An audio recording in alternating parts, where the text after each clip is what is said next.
اعوذ باللہ من الشیطان الرجیم بسم اللہ الرحمن الرحیم۔ شروع اللہ کے نام سے جو بڑا مہربان نہایت رحم کرنے والا ہے۔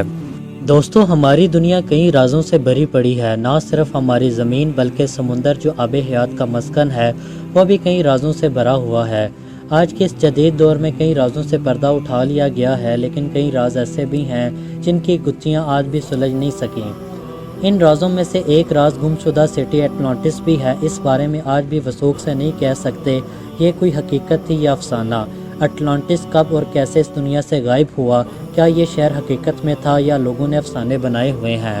آج کی ویڈیو بہت دلچسپ اور انفارمیٹیو ہوگی، اس لیے ہم نئے آنے والے دوستوں سے گزارش کرتے ہیں کہ وہ چینل کو سبسکرائب کر لیں اور ہماری یوٹیوب فیملی کا حصہ بن جائیں۔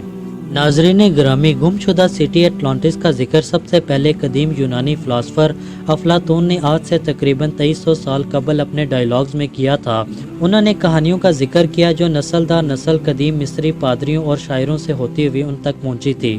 افلاطون کے مطابق ان کے دور سے 9000 سال پہلے ابیانوس نائے جوبائیڈر کے قریب بحر اوقیانوس میں یہ سٹی آباد تھا۔ یہ سٹی دائرے کی شکل میں آباد تھا اور اس سرکل سٹی کے درمیان پانی کی نہریں بھی سرکل سسٹم میں موجود تھیں۔ ان سب سرکلز کے عین مرکز میں بہت بڑا سٹی آباد تھا۔ قدرتی وسائل اور سونا چاندی سے مالا مال یہ جزیرہ بہت ترقی یافتہ اور دفاعی لحاظ سے انتہائی طاقتور تھا۔ اپنی طاقت کے بل بوتے پر انہوں نے بحر ارم کے ارد گرد کے تمام علاقوں کو فتح کر لیا، لیکن جب ان کا سامنا یونانیوں سے ہوا تو ان کو شکست کا منہ دیکھنا پڑا۔ یہ لوگ اخلاقیات اور دوسری تمام اچھائیوں کے اعلیٰ ترین درجے پر فائز تھے۔ آہستہ آہستہ اخلاق اور قدر کی پستی کا شکار ہوتے چلے گئے۔ دیوتا ان سے ناراض ہو گئے۔ دیوتاؤں نے ناراض ہو کر ان کو سزا دی۔ شدید زلزلے اور سیلاب کی زد میں آ کر یہ جزیرہ سمندر میں ڈوب گیا۔ دوستو، افلاطون نے یہ قصہ آج سے تقریباً 250 سال پہلے بیان کیا تھا، لیکن یہ سٹی اس کے بعد سے لے کر آج تک ماہرین آثار قدیمہ اور محققین کی بحث کا موضوع چلتا آ رہا ہے۔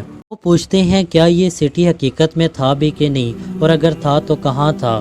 محققین نے اس کی تلاش میں اپنی زندگیاں تک صرف کر دیں۔ گزشتہ 2 صدیوں میں خاص طور پر اس بات پر تحقیق ہوئی ہے اور اس گم شدہ شہر پر بے شمار کتابیں بھی لکھی گئی ہیں۔ افلاطون وہ پہلے شخص تھے جنہوں نے اس سٹی کے بارے میں لکھا اور اس جگہ کے بارے میں بتایا کہ جہاں یہ شہر موجود ہو سکتا تھا۔ مختلف تاریخ دانوں اور محققین نے اپنی اپنی سمجھ اور علم کے مطابق بہت سی تھیوریاں پیش کی، جن میں سے چند ایک ہم آپ سے شیئر کرتے ہیں۔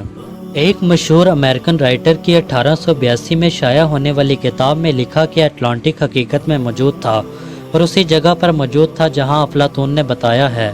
ان کے مطابق سمندر کے پانی میں آہستہ آہستہ اضافہ ہونا شروع ہوا تو آنے والے سیلاب کی وجہ سے اٹلانٹک سٹی سمندر کی تہہ تک چلا گیا اور اس کے واسی ہمیشہ ہمیشہ کے لیے غائب ہو گئے۔ پہلی تھیوری سے متاثر ہو کر بعد میں لوگوں نے اٹلانٹک کے بارے میں کچھ تھیوریاں پیش کی۔ جارج برلس نے اپنی کتاب اٹلانٹک دی ایسٹ کانٹیننٹ میں اٹلانٹک کو ایک بر اعظم قرار دیا۔ ان کے مطابق مشہور گم شدہ شہر اٹلانٹکس بر اعظم شمالی امریکہ کے بحر ماس جزیروں کے قریب واقع بر اعظم تھا۔ اس شہر کو مشہور زمانہ برمودا ٹرائنگل ہمیشہ ہمیشہ کے لیے نگل گیا۔ یہ وہی ٹرائنگل ہے، یہاں سے گزرتے ہوئے مبینہ طور پر کہیں جہاز غائب ہوئے۔ ان جہازوں کا سراغ پھر نہیں ملا۔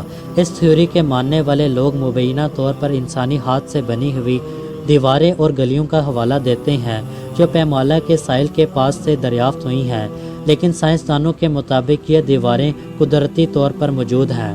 گم شدہ شہر اٹلانٹکس کے بارے میں تیسری تھیوری یہ ہے کہ زمانے قدیم میں یہ اٹلانٹس انٹارکٹیکا کا حصہ بن گیا ہے۔ چارلس ایف گڈ کے شائع ہونے والی کتاب ارتھ شفٹنگ کرسٹ میں انہوں نے لکھا ہے کہ تقریباً 12000 سال پہلے زمین کے اس حصے کا درجہ حرارت معتبر تھا اور اس پر رہنے والے لوگ انتہائی ترقی یافتہ تھے۔ ارتھ شفٹنگ کے نتیجے میں یہ جزیرہ رفتہ رفتہ کھسکتا انٹارکٹیکا کے قریب ہوتا چلا گیا اور بالآخر اس کا حصہ بن گیا۔ اس جزیرے کے لوگ شدید موسمی حالات کا مقابلہ نہ کر سکے اور ان کا نام و نشان مٹ گیا۔ آج سے 3600 سال پہلے یونان کے ایک جزیرے سینٹورینی پر ایک تہذیب میوں آباد تھی۔ اس تہذیب کے بارے میں گمان کیا جاتا ہے کہ یہ یورپ کی انتہائی ترقی یافتہ سویلائزیشن تھی، اور یہ وہ پہلے لوگ تھے جنہوں نے تحریری زبان کا استعمال کیا تھا۔ 1600 قبل مسیح میں آنے والے ایک زلزلے کی وجہ سے اس جزیرے پر موجود آتش فشاں پھٹ گیا، اور اس کے بعد آنے والے سونامی کی وجہ سے یہ جزیرہ مکمل طور پر تباہ و برباد ہو گیا۔ بعض مورخین کے مطابق اس تہذیب کی تباہی میں اٹلانٹک کی تباہی کی کہانی بھی ہے، اور یہ اٹلانٹک کے بارے میں نسبتاً جدید تھیوری بھی ہے۔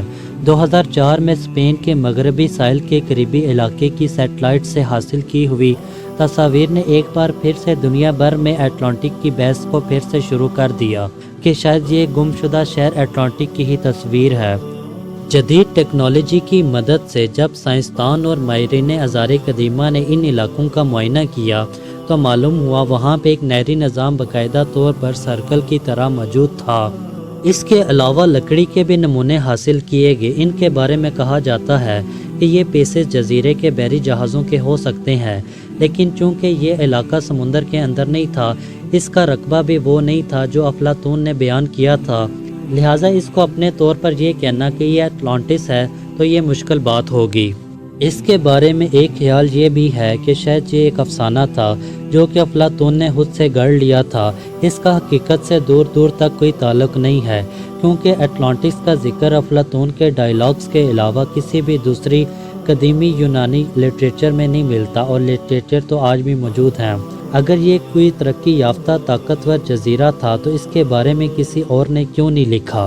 افلاطون کیونکہ فلاسفر تھے، انہوں نے یہ کہانی اس لیے بنائی تھی تاکہ وہ انسانی ریاست کے نظریے کو بیان کر سکیں۔ شاید وہ بتانا چاہتے تھے کہ کیسے ایک جزیرے کے لوگ جب اچھائی کی راہ پر تھے تو انہوں نے ترقی کی بلندی کو چھوا، اور جب انہوں نے برائی کی راہ اختیار کی تو انہیں سزا کے طور پر دیوتاؤں نے تباہ و برباد کر دیا۔ دوستو، اٹلانٹس حقیقت میں موجود تھا کہ نہیں، اس بارے میں تحقیق چلتی رہے گی، لیکن اس بات پر کوئی شک نہیں کہ بہت سی قومیں آئیں، لیکن وہ کسی نہ کسی عذاب کی وجہ سے ختم ہوتی چلی گئیں۔ ہسٹری کی کتابیں اور مقدس کتابوں میں آپ اس کے احوال پڑھ سکتے ہیں۔ اس کو پڑھ کر ایسا لگتا ہے شاید دنیا میں اٹلانٹکس نامی کوئی جزیرہ آباد ہو سکتا تھا، لیکن وہ کسی نہ کسی عذاب کی وجہ سے اس دنیا سے ختم ہو گیا۔